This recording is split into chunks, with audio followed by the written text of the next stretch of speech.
Good morning. It's been a rough few weeks with the virus and with the violence. It's been tough for me as a black man to see what's been happening. I find myself in conflict with what's happening, in conflict with the concept of what's happening. Protesting. We've had a lot of protest going on, but then something happened on the top of those protests, which was violence and looting, which I do not condone. And it struck me as I was watching all this that it's time for a change. Einstein said that insanity is doing the same thing over and over again and expecting different results. Okay, so we've jumped out now and began protesting the violence against these black people by policemen as well as by just rogue killers. But what struck me is that protest is not the way. Protest worked in the 60s. Protest worked somewhat in the 70s, but that's pretty much where it stopped. After that, protest lost their effectiveness. There are a couple of reasons why protest lost their effectiveness. First of all, they lost the surprise element. What happened with protests back in the 60s and 70s was that it revealed stuff that people did not know. It revealed the violence and discrimination and downright pain caused by the discrimination and the discriminators that the world did not know about, so they got to see that. And so that, in effect, that brought about some changes in the law.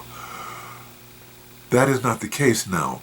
With the advent of mass media, everything that happens pretty much is going to appear on television. So while protest is an expression of anger, protest does not effect anything, does not make changes, does not force changes, because the power structure no longer fears it. They know that this is an expression of emotion and that it's going to blow up and then it's going to go away. And they're just going to outweigh it.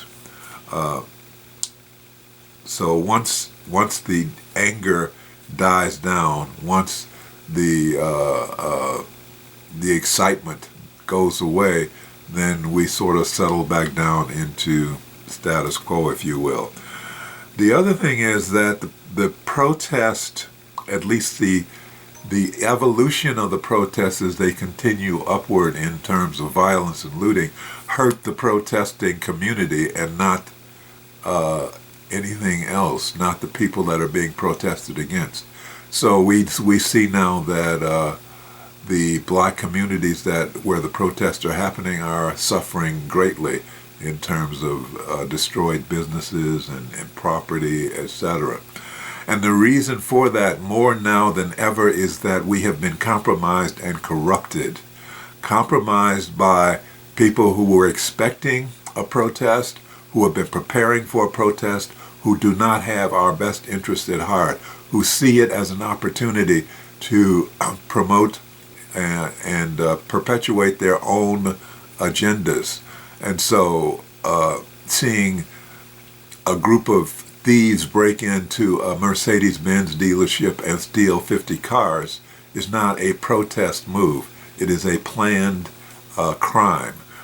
Seeing the way that bricks are stacked up in these communities and covered and waiting for the events of the evening to happen so that people can grab them and throw them in the windows is not part of a protest. That's part of a planned atrocity, a planned anarchy.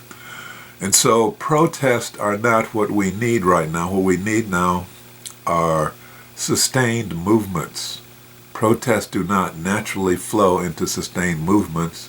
Sustained movements require more than just a flash in the pan emotional outbreak or outburst. Movements require nose to the grindstone, steady pressure put on to the power structure steadily. Doesn't happen anymore. And I feel that where we are aiming our focus is in the wrong place anyway. We are trying to get men to change their minds. Okay, the movements or the progress made by the protests of the 60s got us, among other things, the Voting Rights Act. And Martin Luther King said that it may be true the law cannot change the heart, but it can restrain the heartless. Well, what has happened? The heartless have stayed in power, and now they have dismantled the Voting Rights Act. And as soon as the Supreme Court ripped the guts out of the Voting Rights Act, the states that were the problem in the first place began creating laws or passing laws that were going to restrict the voting rights of black people. So looking to the law is not the way to go either. We've got to go to a higher source. We've got to go to a higher power. We've got to go to God. We've got to go to God, but in a scientific way. We've got to go to infinite intelligence in a way that is focused, in a way that is disciplined, and in a way that will break through the consciousness of those who choose not to be conscious, of those who choose not to be woke, as you will. And so how can we do that? Well, we can do it through what is known as scientific prayer. That is, choosing to pray for what it is we want and focusing on the solution, focusing on what it is we want and not on the problem. We know the problem's there. The problem's been there for 400 years. The problem has always been that we are going to be treated as second-class citizens. We are viewed as inferior, not worth bothering about. Even following the so-called post-racial era of Obama, it even got worse. And it is continuing to get worse. So we've got to go to a higher level. We've got to go to a higher source. So what do we do? Well, I've created a Twitter site called Arise My, with a hashtag Arise on the Wings of My Mind. Arise on the Wings of My Mind. And the purpose of this is to give people a place where we can gather our minds, where we can focus our minds on the task of changing the consciousness of this planet, on changing the consciousness of the world, of changing the consciousness of this society. And the way we do that is every day we hit at it, every day, every day, every day. And so what I'm going to be doing on this Twitter is every day I'm going to be placing a thought of the day that I'd like us to focus on.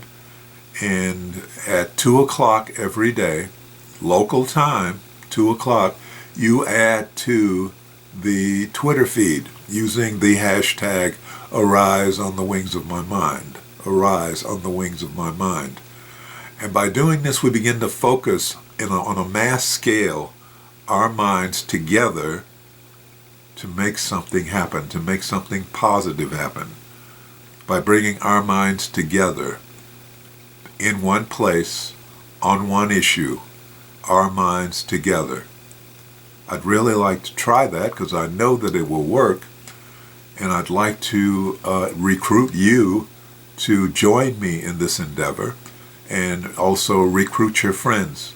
And so Arise on the Wings of My Mind, hashtag Arise on the Wings of My Mind, is going to help change the consciousness as we move forward to get rid of the discrimination, the racism, the anger. That's another thing, is protests are done in anger. And when you send out anger, you're going to get back anger, because there are going to be those who are angry, those business people who are being hurt, but also the people who feel that they are being unjustifiably targeted and blamed for the acts of a few bad apples. So anger begets anger. Let us not go there. Let us get higher. Let us go for love. Let us bring in everybody, even those who feel put upon or unfairly blamed. Give them a chance to express. Let us all move to love. Let us all move to a positive output of power, energy, thoughts,